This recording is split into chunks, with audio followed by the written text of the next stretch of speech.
महायुतीच्या यशात आमदार यड्रावकर यांचा सिंहाचा वाटा. पालकमंत्री प्रकाश आंबेडकर. जयसिंगपूर इथं राजश्री शाहू विकास आघाडीच्या नवनिर्वाचित सदस्यांचा गौरव सोहळा संपन्न. कोल्हापूर जिल्ह्यात महायुतीला मिळालेल्या यशामध्ये आमदार राजेंद्र पाटील यड्रावकर यांचा सिंहाचा वाटा आहे. विकासाच्या माध्यमातून त्यांनी शिरोळ तालुक्याचा कायापालट केला असून संकटाचं संधीत रूपांतर करण्याचे कौशल्य त्यांच्याकडून शिकावं लागेल असं प्रतिपादन पालकमंत्री प्रकाश आंबेडकर यांनी केले.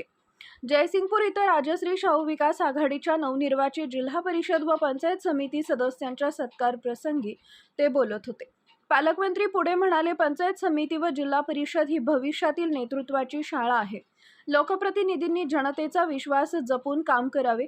तालुक्यातील पाणी व्यवस्थापन, आरोग्य सुविधा, मानसिक रुग्णालय आणि कॅन्सर उपचार केंद्र यांसारख्या प्रकल्पांना गती देण्यासाठी सरकार कटिबद्ध आहे.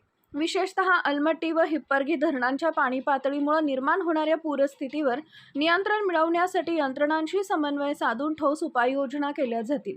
नदीकाठी मगरींच्या वाढत्या वावरामुळे नागरिक व शेतकऱ्यांच्या सुरक्षिततेचा प्रश्न निर्माण झालाय. यावर उपाय म्हणून स्वतंत्र क्रोकोडाईल पार्क उभारण्याचा प्रस्ताव मांडण्यात आलाय. त्यामुळे पर्यटनाला चालना मिळेल आणि सुरक्षितताही वाढेल असं आंबेडकर यांनी नमूद केलंय. आमदार राजेंद्र पाटील यड्रावकर यांनी महायुतीच्या सर्व घटकांना एकत्र घेऊन विकासाची प्रक्रिया पुढे नेण्याचा संकल्प व्यक्त केला. ते म्हणाले, नांदणी, कुरुंदवाड आणि खिद्रापूर येथील तीर्थक्षेत्रांच्या विकासासाठी मोठा निधी मंजूर झालाय. काहींनी वेगळी भूमिका घेतल्यानं निवडणुकीत फटका बसला असला तरी कार्यकर्त्यांनी खचून न जाता जनतेशी नाळ कायम ठेवावी. या सोहळ्यात अमोल चव्हाण, प्रचिता कोळी, श्रद्धा गायकवाड, उत्तरा शिंदे, जिल्हा परिषद सदस्य आणि मिलिंदा कुरणे, मनीषा कदम, सीमा मैशाळे, दीप्ती जाधव, प्रतीक पाटील, पंचायत समिती सदस्य यांच्यासह इतर नवनिर्वाचित प्रतिनिधींचा सत्कार करण्यात आला.